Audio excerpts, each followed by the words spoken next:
하나님 말씀은 고린도전서 15장 9절로 24절입니다. 만일 그리스도 안에서 우리가 바라는 것이 다만 이 세상의 삶뿐이면 모든 사람 가운데 우리가 더욱 불쌍한 자들이리라. 그러나 이제 그리스도께서 죽은 자들 가운데서 일으켜지사 잠자는 자들의 첫 열매가 되셨도다. 사망이 사람으로 말미암았으니 죽은 자의 부활도 사람으로 말미암는도다. 아담 안에서 모든 사람이 죽는 것 같이 그리스도 안에서 모든 사람이 살려짐을 얻으리라. 그러나 각각 자기 차례대로 되리니 먼저는 첫 열매인 그리스도요, 다음에는 그가 강림하실 때에 그리스도에게 속한 자들이요, 그 후에는 마지막이니 그가 모든 통치와 모든 권세와 능력을 멸하시고 그 나라를 아버지 하나님께 바칠 때라. 오늘 말씀을 가지고 부활이 곧 영생이라고요, 100% 거짓 목사의 주장이란 제목으로 말씀을 나누겠습니다. 오늘은 한국교회가 부활주일로 킵니다. 예수님은 죽으시고 부활하셨습니다. 근데 그 모든 것이 예수님의 뜻대로 한 것이 아니라 성경에 기록된 대로 죽으셨고 또 성경에 기록된 대로 부활하셨습니다. 근데 이 죽으시고 부활하신 것을 믿으면 구원을 받는다, 또 영생을 받는다는 말이 성경에 굉장히 많이 있죠. 그것이 사실일까? 그는 예수만 믿으면 구원받는다 그러는데요.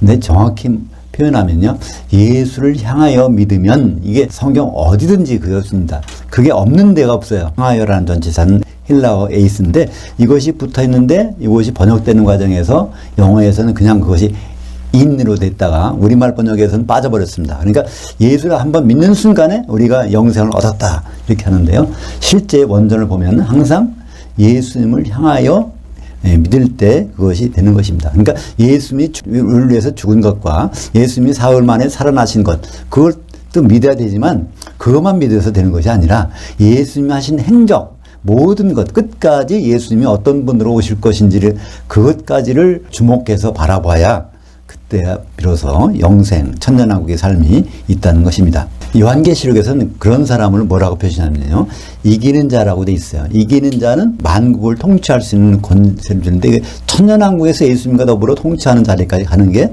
이기는 자인데, 이기는 자의 정의가 예수님의 일들을 끝까지 지켜보는 자. 예수님이 독생자로 오셨다가 죽으시고 마다들로 부활하셨다가 이제 승천하셔서 성령 보내시고 그 다음에 심판주로 오셨다가 마지막에는 어떻게 됩니까? 혼인잔치에서 혼인하는 신랑으로 되실 분이 예수님이시니까 우리는 결국 그분과 계속 같이 있으려면, 신랑과 같이 계속 있으려면 거기에 아내가 되는 방법밖에 없지 않습니까? 그래서 아내가 되려면 우리가 어떻게 해야 될까?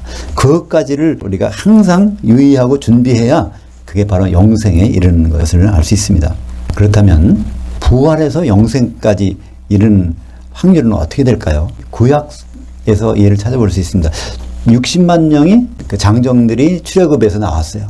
근데 구원의 완성까지, 가나안 땅까지 들어가는 사람은 얼마입니까? 별 2명밖에 없어요. 그러니까 우리는 예수님이 부활해서 우리도 부활할 텐데 우리가 부활해서 계속 가는 것이 아니라 거기서 결국 얼마만큼만 예수님과 같이 있을지는 확률적으로 굉장히 적습니다. 그것을 신약 성경에서 예수님이 말씀하신 것을 보면요, 역시 그래요.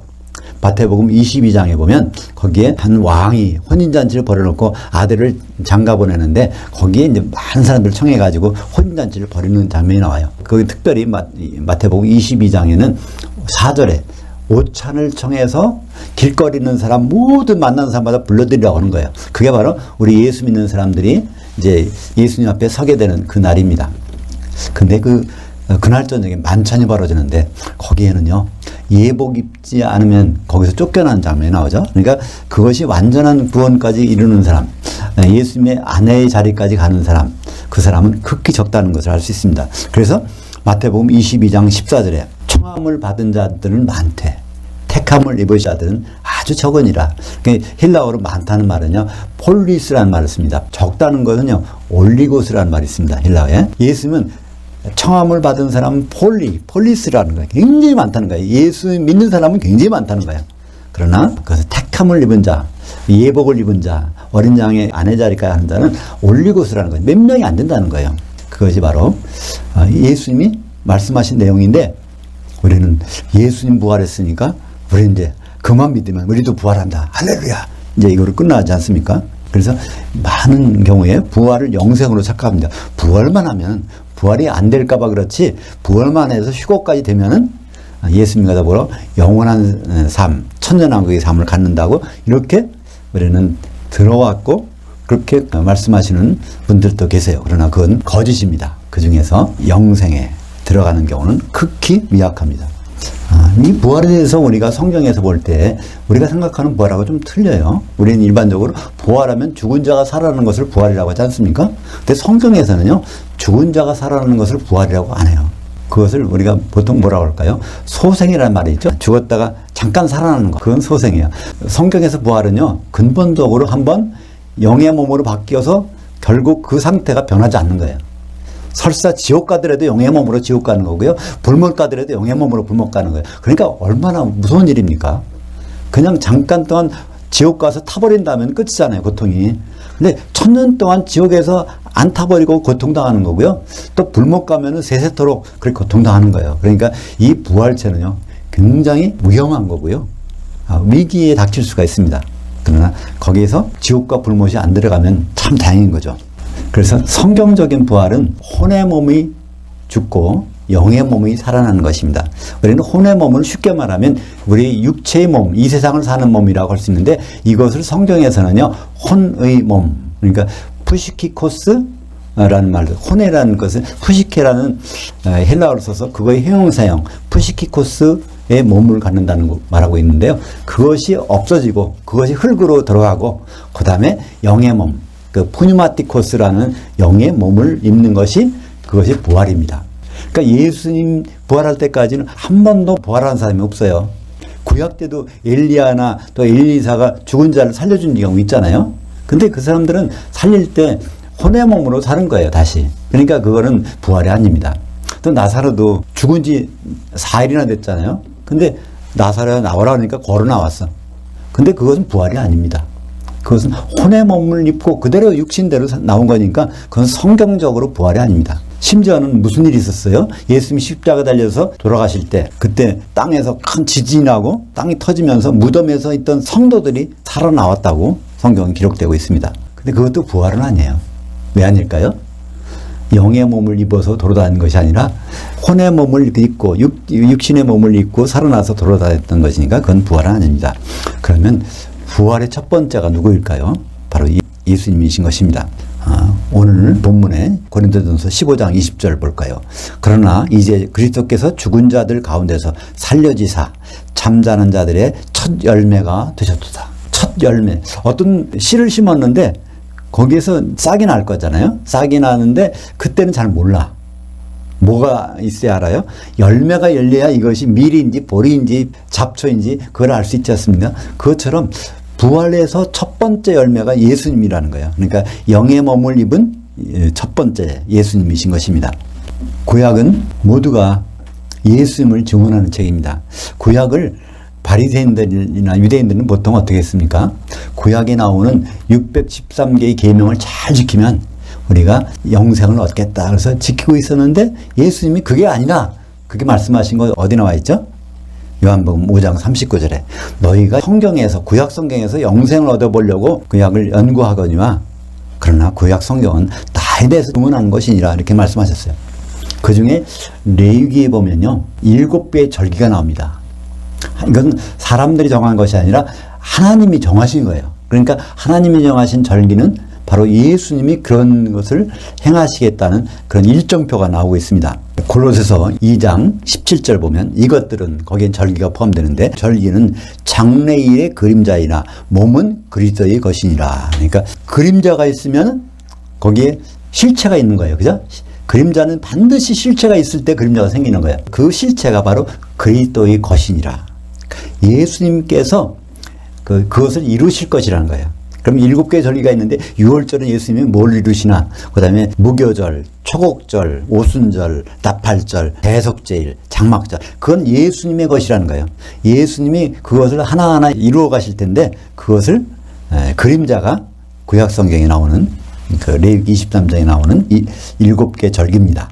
그래서 무교절 기간 중에 6월절은 그러니까 한 그 순간이요. 어린 양을 잡는 그 시간이 6월절이고 그 다음에 일주일간은 무교절입니다. 무교절은 무슨 날이죠? 누룩이 안 들어간 떡을 주고 먹는 날이에요. 그 기간 중에 안식일이 있으면 그 다음에 안식일 다음 날이 첫 이삭을 흔드는 날입니다. 또 말하자면 첫 열매를 흔드는 날이에요. 예수님이 부활의 첫 열매라고 그러는데 그 예수님 부활하신 것이 근원이 레위기 23장 11절에 그 첫 이삭이 흔들려진 날 예수님은 그거를 실현시킨 것입니다. 그 구약에서는 그것을 레시트라는 말을 써요. 레시트. 첫 이삭 그걸. 근데 신약에서는요. 첫 열매란 말이 아파르케. 그 헬라어로는 아파르케, 그 히브리어는 레시트. 그게 똑같은 거예요. 그것이 바로 예수님을 상징한다는, 예수님을 의미한다는 것을 알 수가 있습니다. 레위기 23장 11절. 제사장은 너희를 위하여 그 단, 첫 이삭 한 단을 여호와 앞에 기쁘게 받으심이 되도록 흔들되 안식일 이튿날에 흔들 것이며. 그래서 오늘은 뭐 일요일이잖아요. 그러니까 안식일 다음 날이 일요일이니까 그래서 오늘 부활주일을 지키는 것입니다. 근데 사실은요, 정확히 따지면 언제 부활하셨을까요? 예수님은 일요일이 아니라 토요일 날 부활하셨습니다. 왜 그렇죠? 왜냐면 수요일 날 죽으셨고 수요일 날 저녁에 6시경에 무덤에 들어가셨기 때문에 예수님 말씀하셨어요. 나는 요나의 표적밖에 너희들에게 보여줄 게 없다. 요나의 표적대로 3일 밤 3일 낮을 땅속에 있다가 나오리라. 72시간 있다 나온다고 말씀하셨으니까 수요일 저녁 6시에서 무덤에 들어가시면 언제 나오셔야 됩니까? 그럼 토요일 날 저녁 6시에 나와야 됩니다. 그러니까 토요일 날 저녁 6시에 예수님은 부활하셨어요. 그 전에 나오실 필요도 없고 그 후에 나오실 필요도 없어요. 예수님 말씀을 그렇게 하셨으니까. 그래서 토요일 날 사실은 저녁에 예수님 부활한 시간입니다. 그러니까 일요일 날 새벽에 가서 예수님 부활했다 하는 것은 좀 시간이 늦게 와서 부활하는 거 안 맞는 얘기죠. 근데 뭐 그 자체가 중요한 건 아니고요. 예수님은 성경대로 부활했다는 그것이 중요하기 때문에 우리는 토요일 날 6시경에 부활했다는 것을 믿는 것입니다. 그래서 예수님의 절기는요. 레위기 23장에 나오는 7개의 절기는 예수님의 사역 일정입니다. 그래서 예수님은 6월절에 어린 양으로 죽으셨어요. 십자가에 달려 죽으시고. 그럼 6월절 다음 절기가 무교절입니다. 6월절은 한순간인데 무교절은 일주일이에요. 그럼 그 일주일 동안에 무교절이는 누룩이 안 들어간 떡을 나눠주는 날인데 예수님은 과연 누룩이 안 들어간 떡을 나눠줬을까요? 그럼 맞습니다. 예수님은요. 누룩이 안 들어간 떡. 그것은 바로 복음입니다. 이 세상의 모든 진리는요, 세상에 물들어 있는 거예요. 그러나 이 세상에 누룩이 안 들어간 떡이라는 것은 생명의 떡은요, 바로 하늘에서 내려온 거, 복음밖에 없어요. 근데 그 복음을 무교절 기간 중에 나눠준 그 기록이 있습니다. 그게 어디 있죠? 베드로전서 3장 19절에 있습니다. 몸으로는 죽으셨지만 영으로는 살려지사 옥에 있는 영들에게 복음을 선포하시니라. 그래서 그 내용을 보면 그 옥에 있는 영들은 노아 홍수 때 하나님의 불순종하다가 죽어 있는 그 영들이 거기 있었던데 그들에게 무교절 기간 동안에 무교병을 나눠준 것입니다. 그래서 무교절도 완성하셨어요. 예수님께서. 그런데 무교절 다음에는 어떤 게 있다고요? 바로 좀 전에 본 초곡절, 처음 익은 이삭단을 흔드는 절기가 바로 무교절 기간 중에 만나는 안식일 바로 끝나자마자, 그러니까 안식일이라는 것은 금요일 저녁부터 토요일 저녁까지입니다. 그러니까 토요일 저녁은 안식일 이미 끝나요. 그 순간에 흔들리는 것입니다. 그러니까 저녁에 흔들리는 거예요. 그죠? 주일날 새벽에 흔들리는 것이 아니라 저녁에 부활하셨습니다. 그 다음 절기가 바로 오순절입니다. 예수님은요, 초곡절에 부활하셔가지고 40일 동안 사도들과 만나서 하나님 나라, 하나님 통치에 대한 말씀하셨어요. 그러니까 이 절기라는 건 무엇일까요? 하나님 통치가 하나하나 이루어지는 것입니다. 그죠? 그러니까 6월절이 하나님 통치 가운데 이루어진 것이 바로 언제 예수님은 말씀하셨죠? 요한복음 19장 30절에 다 이루어졌다 말씀하셨어요. 그게 무엇을 이루어졌다는 것일까요? 6월절이 다 이루어졌다는 거예요. 그죠? 십자가에 달려서 10절에 보면 다 이루어졌다 말씀하셨어요. 그게 무엇을 이루어졌다는 것일까요? 6월절이 다 이루어졌다는 거예요. 그죠? 십자가에 달려서 신포도주를 입에 대시고 포도주가 입에 대는 순간에 6월절이 다 이루어졌다는 것입니다. 그게 무슨 뜻일까요? 예수님은 십자가 달리시 몇 시간 전에 누가복음 22장 16절 18절에 보면 이 말씀하셨어요. 내가 6월절을 하나님 나라에서 6월절을 완성하기까지는 이루기까지는 내가 이 포도나무에서 난 것을 입에다가 대지 않으리라. 그 말은 다시 말하면 이 제자들에게 무슨 말씀하신 거예요? 내가 포도나무에서 난 걸 입에 대는 순간에 하나님이 통치 가운데서 6월절이 완성된 것이니라. 그 말씀을 하시고 요한복음 19장 30절에 내가 목마르다. 예수님이 직접 포도나무에서 난 것을 드실 수가 없잖아요. 십자가에 못 박혀 있으니까. 그러니까 내가 목마르다. 그러니까 이제 군병이 거기 가서 신포도주를 이제 갖다가 입에 대니까 다 이루어졌다. 그러면서 그 다음에 무슨 말 하십니까? 아버지여 내 영을 부탁하나이다. 그 말씀하시고 끝났어요. 왜 그 말씀하셨을까요? 예수님이? 그게 마지막 말씀인데 십자가상에서 7마디 말씀하셨는데 마지막에 그랬어요. 아버지여 내 영을 부탁하나이다. 그러니까 예수님은 다음 절기를 이루실 것을 이제 6월절이 끝나면 이제 내가 무슨 절기를 완성해야지? 그걸 예수님이 생각하신 거죠. 그러니까 6월절 다음에는 무교절. 그러니까 누룩이 안 들어간다. 복음을 나눠줘야 돼. 그러니까 무덤에 가서 죽어 있으면 안 되잖아요. 육신으로는 죽음을 당했지만은 영으로는 살려지사. 그래서 이제 무교절에 옥에 있는 영들에게 무교병 복음을 나눠주신 것입니다. 그러니까 그 다음에 세 번째 절기는 바로 초곡절에 안식일 다음 날에 흔들려서 초곡절을 완성하시고 네 번째 절기가 오순절. 오순절은 50이란 뜻입니다. 오순 하면은 한자로 한 수는 10이니까 그러니까 50일째 되는 날 성령이 내리셨는데 그게 바로 오순절 날이죠. 그러면 예수님이 부활하신 후에 40일 동안 무슨 말씀하셨습니까? 결론이 너희들은 이제 성령으로 세례를 받으리라. 그러니까 성령의 기름으로 잠겨지리라 그런 말씀을 하시고서 승천하셨어요. 승천하신 다음에 열흘 있다가 보니까 오순절날 성령이 내리셔서 바로 교회가 탄생된 거 아닙니까? 근데 오순절을 레위기에서 보면요. 고운 가루를 기름에 반죽해서 떡 2개를 만들어 흔드는 날이 오순절이에요. 그래서 매년 가루에다가 기름으로 반죽해서 떡 2개를 매년 흔들었는데 그것은 그림자죠. 그죠? 근데 그것이 실체가 된 것은 언제입니까? 십자가 달린 그 해에 오순절날 기름 대신에 성령의 기름이 내려오고 밀가루 대신에 사도들이 다 가루가 됐어. 이것이 나달이 아니라 껍질이 벗겨진 다음에 이것이 다 가루가 돼가지고 그들이 이제 뭉쳐진 일이 일어났죠. 또 성도들이 또 가루가 돼갖고 뭉쳐진 일이 일어났어요. 그래서 사도행전 2장 4절에 보면 성도들이 성령으로 하나가 된 것이 나타납니다. 그리고 사도행전 2장 41절에 보면 성도들이 3,000명이 또 성령으로 하나가 된 것이 나타납니다. 그러니까 오순절날 성령의 기름에 반죽된 떡이 2개가 흔들리는 날이 완성된 것입니다. 그러면 이제 다음엔 뭐가 있을까요? 레위기 23장에 보면 그 다음에는 나팔절, 대속제일, 장막절. 이 세 가지는요. 앞으로 이루어질 일입니다. 4개의 절기는 이루어졌고 앞으로 나팔절, 대속제일, 장막절 3개의 절기가 있습니다. 그럼 나팔절은 무슨 일이 있을까요? 주님이 재림하는 마지막 나팔에 예수님 오실 것입니다. 그리고 대속제일은 그리스도의 심판대. 기름을 준비했나 안 했나. 그 기름이 준비돼야 신부가 될 수 있으니까 그것을 심판하는 날이 대속제일. 장막절은 바로 하나님의 장막이 완성되는 날. 요한계시록 7장 15절에 보면요. 거기에 흰옷 입은 자들, 이기는 자들 위에다가 하나님이 장막을 치시는 장면이 나와요. 그게 바로 예수님이 장막절을 완성하는 절기. 그 장막절이 바로 하나님의 장막이니까 하나님이 처소고 또 어린 양이 신부고 새 예루살렘이 될 것이고 그것이 이제 마지막에 바로 예수님이 하나님이 이루실 것입니다.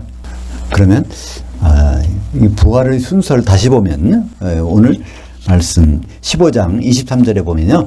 그러나 각각 자기 차례되려니 부활의 순서가 있다는 거예요. 첫 번째가 누구죠? 예수님. 두 번째는 기독교인. 세 번째는 지구촌에 있는 모든 사람들. 한 사람도 빼지 마. 수백억, 수천억의 사람들이 또 부활해요. 그러니까 부활은 예수 믿는 사람만 부활하는 것이 아닙니다. 또 잘 믿은 사람만 부활하는 것이 아니에요. 예수 믿든 안 믿든 뭐 종교 관계없이 다 부활합니다. 네, 이제 예수님 다음에 부활할 때는 언제가 부활하는 거죠? 그리스도 강림하실 때. 그러니까 우리의 부활은 언제 있냐면 예수님이 재림하실 때. 그때 재림 나팔, 마지막 나팔 불릴 때 우리가 부활할 것입니다. 그래서 우리가 예수님 부활하셨으니까 우리도 부활한다. 부활만 하면 끝이 난다고 생각하는데요. 성경에서 다시 한번 볼까요? 부활은 누가 하는가? 부활은 다 합니다. 어느 누구나 부활 못하는 사람은 없어요. 왜 그럴까요? 22절 보겠습니다. 15장 22절. 아담 안에서 모든 사람이 죽는 것 같이 그리스도 안에서 모든 사람이 살려짐을 얻으리라. 여기 모든 사람이라고 되어 있잖아요. 모든. 근데 우리말 번역은 좀 이게 잘 제대로 안 됐어요. 아담 안에서 모든 사람이 죽은 것 같이. 이게 과거로 해놨어요. 과거가 아니에요. 아담 안에서 우리가 죄 져서 다 죽었으니까 예수 믿으면 살려진다. 이렇게 생각하도록 이상하게 번역했어요. 번역이 정말 엉터리 된 거죠. 거기에서 아담 안에서 아담처럼 우리가 모두 육의 목숨을 갖다가 다 죽는 것 같이 현재형입니다. 현재. 모든 사람은 아담처럼 살다가 아담처럼 죽게 돼 있어요. 그런데 모든 사람은 예수님처럼 이제 영의 몸으로 살게 돼 있다는 거예요. 거기에 모든 사람이라고 되어 있지 기독교인이라고 안 돼 있어요. 그래서 그걸 구체적으로 순서가 나온 것이 23절에 나오는 예수님이 첫 번째 영의 몸을 입은 사람이고 두 번째는 기독교인들이 영의 몸을 입을 것이고 세 번째는 바로 천년왕국 다음에 모든 사람. 거기 나왔잖아요. 그의 나라는 그의 왕국. 천년왕국입니다. 천년왕국을 이제 아버지께 바칠 자. 천년왕국 동안에 예수님이 통치하다가 천년왕국 끝날 때 백보자 심판 때 그때 모든 지구상의 모든 사람들이 새 가운데서 나온다는 것입니다. 그것이 요한계시록 20장 13절에 그 바다에서 또 그 사망에서 그 음부에서 그 바다는 어떤 바다일까요? 요한계시록 15장 2절에 있는 바다입니다. 불 섞인 유리바다 바로 지옥이죠. 지옥에 던져 있는 기독교인들 부활 그러니까 예수님 오실 때 부활해서 휴거돼서 공중에서 주님을 만나는데 거기서 끝이 아니라는 거예요. 데살로니가전서 4장 16절 17절에 보면 주께서 호령과 천사장의 음성과 하나님 나팔로 하늘로부터 친히 강림하실 때 그때까지 예수 믿고 죽어있던 자들이 먼저 일어나고 그 다음에 그때 살아있는 자들이 뒤따라서 올라가서 주님을 만나게 된다고 되어 있는데요. 그 만나는 것이 혼인잔치에 들어가는 것이 아닙니다. 그 단어가요. 아판테시스라고 해서 그거를 주님과 정면으로 심판대에서 만나는 거예요. 그 심판대에서 어떤 일이 이루어지는지 그것이 좀 관건입니다. 우리는 부활을 했다고 좋아할 게 아무것도 없어요. 준비가 안 됐다면 부활은 참 위기예요. 왜냐하면 준비가 안 됐으면 지옥 가는 일인데 지옥 가는 일을 보고 좋아할 사람이 있습니까? 우리가 모르니까 그렇지. 예수 믿으면 지옥 안 간다고 그러니까 그렇지. 근데 예수 믿으면 지옥 간다는 말은 그것은 거짓입니다. 예수 믿는 사람 중에서 지옥 가는 사람이 생겨요. 왜 그럴까요? 예수님 다음 부활은 그리스도에 속한 자들이 부활하니까 그때 그리스도에 속해서 부활해서 공중에 올라가는데 거기서 이제 떨어지는 사람들이 불 섞인 유리바다 지옥에 떨어지는 거니까 그 지옥에 있는 사람들입니다. 그러니까 백보자 심판대는 지옥가에 있는 그리스도인들 그리고 사망에 있는 사람들 구약 성도들 그리고 음부에 있는 사람들 믿지 않은 사람들 그러니까 전 세계 사람들이 다 심판 받는 거예요. 근데 그 심판하는 자리에 바로 이기는 자들은 심판한 석에 앉으니까 심판 받을 필요가 없는 거죠. 우리는 예수님 부활은 우리의 부활이다. 이렇게 끝나서는 절대로 안 됩니다. 사실 우리가 부활하는 날은 그날은 심판주 앞에 서는 날. 그러니까 얼마나 두려워했는지 몰라요. 그렇게 해야 될지 몰라. 우리가 아주 어려운 시험을 앞두고 야 시험 날짜 들어왔다. 그래서 그날 아주 기뻐하는 사람이 몇 명 안 될 거잖아요. 그 시험을 철저히 준비한 사람은 그날이 돌아오는 날이 기뻐. 내 성적이 증명되는 날이니까. 그죠? 근데 준비하지 않고 있다가 또 시험 보는지도 모르고 있다가 시험 날짜라고 거기 가는 사람은 어떻겠습니까? 그 큰일 날 거 아니겠습니까? 그냥 우리가 쉽게 생각해 보시자고요. 시험이라는 게 있는지도 모르는데 오늘이 시험 날짜야.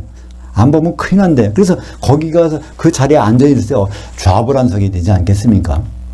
그게 바로 마태복음 25장에 나오는 열천의 비유 아닙니까? 열천의 비유. 10명이 다 신랑을 기다렸는데 시험 보는 걸 모르고 기다리는 사람이 있어요. 그러니까 기름이 다 떨어진 거지. 근데 그 자리에 서서 준비한 자들은 혼인잔치에 들어가는데 기름이 소멸된 자들은 거기서 쫓겨나갖고 지옥불에서 1000년 동안 지날 걸 생각하면 그 자리가 우리는 부활하니까 이제는 끄떡없다. 그런 게 아니죠. 이 부활을 성경대로 부활을 우리가 알 수 있다면 우리는 그냥 이렇게 적당히 신앙생활을 못할 것입니다. 그죠? 모르니까 그냥 예수 믿었으니까 이제는 예수님 오시면 내가 예수님과 더불어 1000년 보내겠지 이렇게 생각하는데 성경을 제대로 읽어본다면 우리는 그렇게 생각할 사람은 없을 것입니다. 부활은 인생 최대의 위기 순간입니다. 그 부활하는 날에 공중에서 영벌이냐 영생이냐가 결정되기 때문입니다. 그러니까 거기서 영생 영벌이라는 것은요, 1000년 동안 벌 받느냐 1000년 동안 예수님 같이 사느냐, 그걸 줄임말이 영생 영벌입니다. 그러니까 영원한 뜻이 아니에요. 우리말 번역은 영원한이라고 번역했지 않지만 그 단어는 아이오니오스, 그러니까 한 시대 1000년의 시대 동안에 벌 받고 있느냐, 지옥에 가서 1000년의 시대 동안에 공중에서 주님과도 뭘 통치하느냐, 그것이 갈리는 날이 우리 부활의 날이고 예수님의 재림의 날입니다. 그것을 예수님이 직접 말씀하신 것이 마태복음 25장 31절부터 32절에 보면 그게 나와 있어요. 인자가 자기 영광으로 모든 천사와 함께 올 때에 자기 영광의 보좌에 앉으리니 모든 민족을 그 앞에 모으고 각각 구분하기를, 목자가 새끼 염소들 중에서 장수한 양들을 구분하는 것 같이 해서 그걸 나누겠다는 거예요. 우리는 주님 앞에, 기독교인들은 다 주님 앞에 쓸 것입니다. 근데 거기에는 중간은 없어요. 장수한 양이든지 새끼 염소든지 둘로 나눠주게 돼 있습니다. 그러니까 내가 주님 앞에 설 때 장사한 양일까? 아니면 주님 앞에 설 때 새끼 염소일까?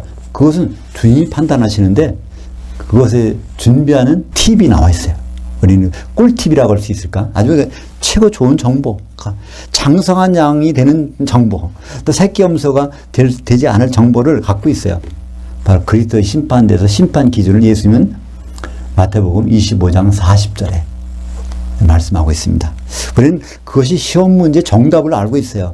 그 정답을 알고 있으면은 시험 아무 때 봐도 끄떡없지 않습니까? 그 정답이 마태복음 25장 40절. 너희가 여기 내 형제들 중에 지극히 작은 자 하나에게 한 것이 곧 내게 한 것이니라.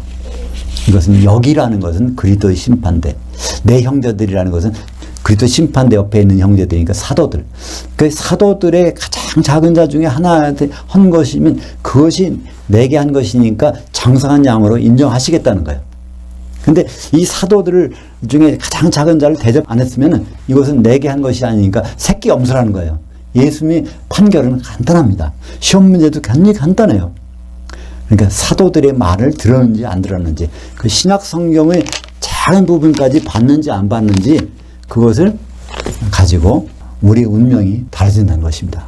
만약에 그것이 된다면 우리는 언제 주님 오시더라도, 언제 죽더라도 우리는 안심할 수 있을 것 같아요. 그죠? 근데 그것을 모르는 사람들은 얼마나 불쌍합니까? 그래서 오늘 고린도전서 15장 19절, 만일 그리스도 안에서 우리가 바라는 것이 다만 이 세상의 삶뿐이면 모든 사람 가운데 우리가 더욱 불쌍한 자들이라. 그러니까 이 세상을 놓고 예수 믿고 생각하고 있다면 참 불쌍한 사람이라는 거야. 이 부활 다음에 어떤 일이 벌어질지는 모르고 사는 사람, 이건 기독교인이 더 불쌍하다는 거예요. 아직 몰랐으면 아예 기회는 있는데. 그러니까 예수 믿지 않고 죽은 사람들, 그 사람들은 기회가 있을 수 있다는 거예요. 오히려. 우리 조상 중에서요, 만약 이순신 장군은 지옥 갔을까요? 아닙니다. 지옥 절대로 안 갔어요. 왜냐하면 기독교인이 아니니까 지옥 갈 일이 없어요. 그죠? 근데 그러면 어디 가죠? 음부에 가. 근데 음부에 간 사람들은요, 기회가 있어. 예수 믿을 기회가 없어서 거기 가는 사람들은 베드로전서 4장 6절에 바로 그들에게 복음을 선포되는 사건이 나옵니다. 그죠? 믿지 아니하는 자들에게 복음이 선포되는 것이 나와요. 그러니까 섣불리 복음을 들었다가 아예 안 믿는 거, 안 받아서 지옥 가는 것보다 복음을 몰라서 그냥 죽었다가 나중에 예수님께 복음을 들어가지고 믿게 되면 생명체의 이름이 있어서 불못에 안 들어간다는 거예요. 우리는 다시 한번 부활주의를 맞이해서 부활 때를 두려워해야 됩니다. 이것은 제 말씀이 아니고요, 예수님 하신 말씀이에요. 그래서 제가 읽어볼까요? 마태복음 10장 28절에 예수님이 제자들에게 친히 한 말씀입니다. 몸은 죽여도 혼은 능히 죽이지 못하는 자들을 두려워하지 말고 오직 몸과 혼을 지옥에 멸하실 수 있는 자들을 너희는 두려워하라. 여기에 앞에 몸은 혼의 몸이고 이 세상 사는 몸이고 뒤에 몸은 주님을 만나는 몸이니까 영의 몸입니다. 이 세상 사는 것을 두려워하지 말고 우리가 영의 몸을 입었을 때 우리를 지옥 보내시는 이가 누굴까요? 하나님이시지만 사실은 심판관은 예수님이십니다. 요한복음 5장 22절에 아버지께서는 모든 심판하는 권한을 아들에게 맡기셨느니라. 그래서 모든 심판은요, 앞으로 심판은 두 번 있는데 천년왕국 전에 그리스도 심판대, 또 천년왕국 지난 다음에 백보자 심판대, 이 모든 심판의 심판장은 예수님이에요. 왜 예수님이실까요? 요한복음 5장 27절에 인자됨으로 말미암아 심판하는 권한을 아들에게 주셨느니라. 그러니까 성경에서 인자가 나오면요, 예수님 보고 인자라고 할 때는 그분이 심판하실 분이라는 것을 우리는 깨달아야 됩니다. 그래서 우리는 예수님이 이 말씀하셨고 이 말씀을 집행하실 분이 예수님이라는 거예요. 마태복음 10장 28절 몸과 혼을 지옥에 보내시는 일을 두려워라. 그러니까 이 몸과 혼을 지옥에 보내시는 일은, 그 일은 언제? 공중에 올라갔을 때 예수님 앞에서 이루어집니다. 그때 지옥까지 말기를 누구? 제3자가 아니라 너희들, 기독교인들은 아주 두려워하고 있으라는 거예요. 다른 말은 우리가 귀에 흘릴 수가 있어. 근데 예수님이 나에게 하신 말씀을 한번 생각해 보세요. 예수님이 나한테 이 말씀 하셨다고 생각해보면 참 엄중하지 않습니까? 예수님이 나에게 너희 영의 몸과 혼을 지옥에 보낼 나를 좀 두려워해봐. 근데 우리가 그 말을 두려워하지 않는다면 그건 정상적인 기독교인이 아닌 것입니다. 그러나 이 부활이 이렇게 위기 상황이 어려운 것일지라도 우리는 답안지가 있다는 거예요. 우리가 좀 전에 본 것처럼 마태복음 25장 40절을 다시 한번 보겠습니다. 너희가 여기 내 형제들 중에 지극히 작은 자 하나에게 한 것이 곧 내게 한 것이니라 하시고.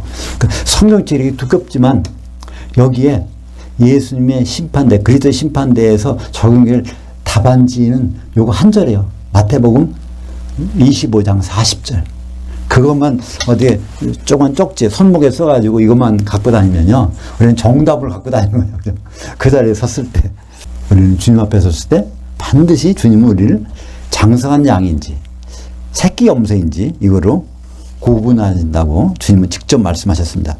우리가 만약 장성한 양으로 주님 앞에 나타난다면 바로 영생, 천년왕국에서 주님과 함께 보내고, 천년왕국이 끝나서 그 나라를 아버지 하나님께 바칠 때, 그때 우리는 백보자 심판대에 주님과 더불어 심판석에 설 것입니다. 근데 그게 아니라면 우리는 주님을 만나서 공중에 올라갔다가 거기서 지옥에 떨어지고, 천년 동안 지옥에 있다가 다시 또 부활해서 백보자 심판대에 섰는데 거기 또 우리 이름이 지워져서 불못에 들어가는 불상사가 있을 수 있다는 것입니다. 생명책의 이름은 지워질 수가 있거든요. 요한계시록 3장 5절에 이기는 자는 내가 그 이름을 생명책에서 지우지 아니하리라. 다시 말하면 이기는 자가 안 되면은 언제든지 생명책에서 이름을 지우시겠다는 거예요. 생명책에 이름이 없으면 불못에 들어가는 것은 기정사실입니다. 근데 하나님이 이것을 우리에게 주신 것은, 사도들을 통해서 우리가 주신 것은 우리를 겁주시라고 주신 것이 아니라 진리의 길, 아주 쉬운 길을 우리에게 미리 알려주신 것입니다. 그러니까 예수님은 그분의 제자들을 사랑하시는 마음을 우리는 어디서 한번 볼 수 있을까요? 예수님은 부활했을 때 완전히 영의 몸, 그러니까 벽을 뚫고 다니시는 몸, 완전히 변한 그런 몸이신데, 예수님이 한 가지 갖고 계신 게 있었어. 제자들에게 나타났을 때 제자들이 두려워 떨고 있으니까 그러잖아요. 평안하라 하면서 두려워하지 말라 하시면서 여기 내 손에 못자국을 보고 내 옆구리에 창자국을 보라. 그래서 안심을 시켜주셨어요. 그러니까 영의 몸은 보면 그런 자국이 없습니다, 원래는. 근데 제자들을 위해서 특별히 거기다 그 자리를 다시 새겨가지고 나타나신 거. 얼마나 세밀하시고 자비하시고 그렇게 자상하신지 몰라요. 그죠? 그냥 영의 몸으로 딱 나타나서 뭐 제자들이 얼마나 두려워하겠어요. 그 제자들이 그렇게 두려워할 거를 위해서 또 완전히 변화된 몸인데 거기다가 이 못자국과 창자국을 새겨가지고 보여주시는 주님은 그런 분입니다. 그러니까 우리에게 그리스도의 심판대가 있지만 그 심판자에 서기 전에 바로 우리가 할 수 있는 그 일을 세밀하게 우리에게 알려주시고 주님은 우리를 반가이 맞으시려고 하신 것입니다. 기도하겠습니다. 하나님 아버지, 감사를 드립니다. 오늘 부활절 날 주님의 부활을 다시 한번 생각해 봅니다. 주님은 부활로 끝난 것이 아니라 그 다음 일정을 생각하셔서 이제 오순절 성령을 보내주시고 또 이제 나팔절 날 오실 터인데, 주님은 우리가 장성한 양으로 만날 수 있도록 인도해 주시옵소서. 사도들의 꼴을 우리가 충실히 먹어서 주님 옆에 나타날 때 우리 모두 장성한 양으로 천년왕국과 백보자 심판대에서 심판관이 될 수 있도록 인도하여 주시옵소서. 예수님 이름으로 기도합니다. 아멘.